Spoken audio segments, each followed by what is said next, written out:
டேஸ்டான meal maker keema செய்யலாம் வாங்க. மீல் மேக்கரை சுடு தண்ணியில் போட்டு தண்ணியெல்லாம் வடித்து எடுத்துக்கோங்க.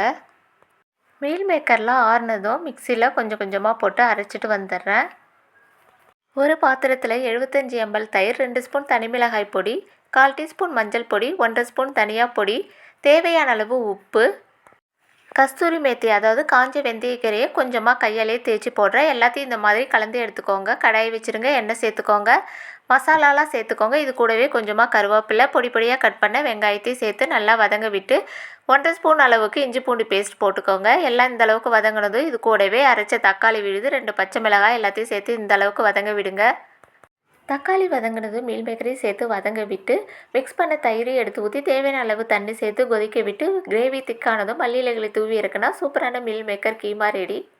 வீடியோ பிடிச்சிருந்தால் லைக் பண்ணுங்கள், ஷேர் பண்ணுங்கள், சப்ஸ்கிரைப் பண்ணிக்கோங்க. தேங்க்யூ.